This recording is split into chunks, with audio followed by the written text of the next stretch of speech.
Todos os dias nós devemos trabalhar no combate ao abuso da exploração sexual das nossas crianças e adolescentes. No dia 18 de maio, é uma data especial e dedicada a este assunto, em que organizações e toda a sociedade trabalham com o objetivo de sensibilizar, informar e convocar todos a agirem em prol da defesa dos direitos dos nossos pequenos. E para falar sobre este assunto aqui no estúdio, eu estou recebendo duas feras sobre o assunto, que é a nossa Dorli França, que é assistente social da APAE Cascavel, e também o Marcos Giel, que é psicólogo clínico com especialização em pessoas com deficiência. Bom dia para vocês, obrigada pela presença. Bom dia. Agora sim, o tema é voltado para todas as crianças e adolescentes, viu? Mas a APAE, ela desenvolve sempre trabalhos específicos, né? Todos os anos, com campanhas, nas semanas que envolvem temáticas voltadas às crianças e adolescentes. Por isso, os nossos convidados hoje são da APAE. Para a gente começar aqui o nosso bate-papo, vou começar falando aqui com o Marcos, tá? A gente observa, por exemplo, essa questão da exploração sexual das nossas crianças e adolescentes é um tema que ainda acontece e que ainda gera tabu sobre falar sobre esse tema, infelizmente, né, Marcos? Sim, na verdade, né, Patrícia, acho que nós vivemos uma sociedade que é cheia de tabu, ainda mais quando a gente fala em questão de sexualidade, isso em vários contextos, até no adulto, na criança e na adolescência, isso muito mais, porque a gente não sabe como abordar, como fazer isso, né? Então, acho que acredito que é um tabu que a gente precisa romper. Acho que a data 18 de maio, ela vem para orientar a comunidade sobre isso, né? Uhum. Dorli, o que a gente pode fazer, então, para ajudar as nossas crianças? Muito bem, a pergunta é ótima. Nós precisamos, como sociedade, sabe que a Constituição, ela diz que é um dever da família proteger, da sociedade e do Estado.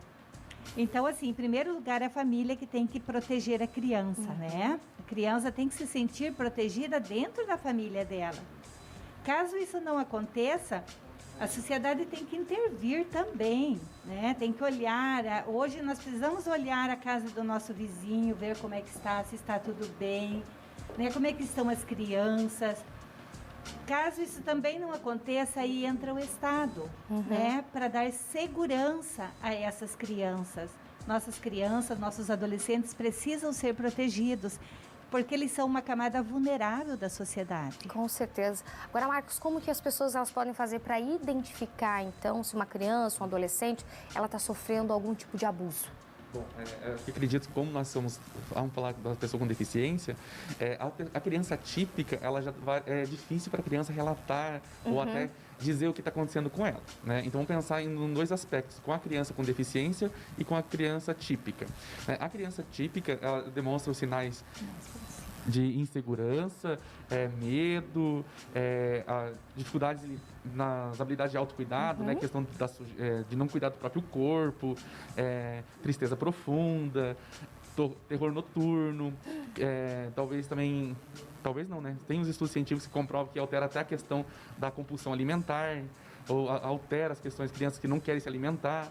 Então, são vários aspectos, vários sintomas que são possíveis de identificar. Então, principalmente, que nós sempre orientamos a família é a mudança repentina. Então, a criança ela tem um padrão de comportamento e do nada muda, né? A criança com deficiência, ela fica com muito mais intensidade todos esses sintomas. A crise de pânico, chorosa, às vezes, e muitas vezes fica mais agressiva frente ao abusador. Então, são sintomas que a criança, ela demonstra no dia a dia, né? Então a família precisa estar atenta a esses sintomas. Isso, mas é agora que a gente tem essa questão do isolamento social, muitas vezes na escola, as professoras, os educadores, eles acabam assimilando esses sinais, né? Mas e agora? Então agora, tipo assim, no processo de isolamento, acho que a comunidade tem que envolver, né? Porque assim, a criança que chora demais, tipo assim, os vizinhos, né? Pode fazer, até tentar entender a função do choro. Essa criança tentar se aproximar dessa família para investigar, ou caso contrário, denunciar, né, fazer uma denúncia no Conselho Tutelar, para o Conselho Tutelar fazer essa averiguação. Acredito que acho que a Dorli pode explicar melhor, né, questão de violação de direitos e tudo mais. Eu acredito que a comunidade ela precisa estar nisso, entende? Envolver. Porque querendo ou não, quando a criança está isolada em casa, isso já é terrível para a criança. Agora imagina isso quando está trancada em casa e sendo exposta a esse tipo de situação. Nossa. Né? E isso causa muito terror para nós, mas para a criança que está vivendo isso é muito mais complicado. Né? Então, acho que nós precisamos se envolver. Por isso que eu falo assim que não é só a família. Né? Eu falo assim que tem os estudos científicos que comprovam que 70% dos casos de abuso acontece na própria família. Entende? Então, tipo, tem que ter todo esse cuidado. Eu falo assim que é mãe, tia, avó, todo mundo, né? Acho que precisa se envolver com isso. Certo. Doli, a gente observa que a PAI, por exemplo, todos os anos ela desenvolve atividades falando dessa temática, de várias temáticas que envolvem crianças, adolescentes, mas esse ano vai ser atípico, né? Como que vai ser essas atividades? Serão essas atividades em relação à PAI? Na verdade, nós como entidade, né, temos que fazer algumas ações juntamente com o município. É uma semana toda, né? Por isso que nós estamos aqui, né, fazendo esta orientação, né, esta fala, porque a gente faria em grupos lá, com os pais. Nós iríamos fazer em umas escolas. Então, fizemos juntamente com o município programas para desenvolver essa semana, mas por conta da pandemia a gente não conseguiu fazer essas atividades como elas deveriam acontecer. Certo. Então seria uma semana toda de atividades. A PAI, ela está desenvolvendo então também assim orientação, enviando orientações, cartazes, informações para as famílias nossas. E, né, estamos aí na rede social e viemos aqui também. Isso, entrevistas também, né? Solicitamos um espaço para que as pessoas, né, possam nos ouvir, já que não podemos entrar em contato com elas. Isso aí. Agora, em relação, por exemplo, às atividades normais da PAI também, né? Como é que está acontecendo para os pais que nos assistem neste momento também, né? Que às vezes têm algumas dúvidas em relação ao trabalho. Como que está sendo, Dorli? Explica um pouquinho para a gente. Tá certo. Então, a PAI, ela desenvolve ações de educação, de saúde e de assistência. E eu quero dizer que as nossas crianças estão sendo bem acompanhadas. A gente não deixa de olhar para elas e as nossas famílias também. A PAI, ela está desenvolvendo as ações de educação também online, com conversa com os pais, enviam os kits já devidamente higienizados com as atividades para as crianças, porque nós temos crianças de 0 a 70 anos, né? São nossas crianças. Sim. E então os professores estão diariamente em contato com as famílias.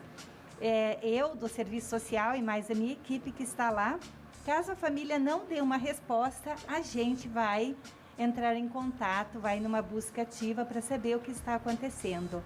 E nosso grande olhar, né, nesse período é para as crianças, né? Com certeza. Ações de saúde estão acontecendo, assim, muito pouco, né? Algumas atividades ali, mas sempre orientados ali pelo decreto municipal. Com certeza.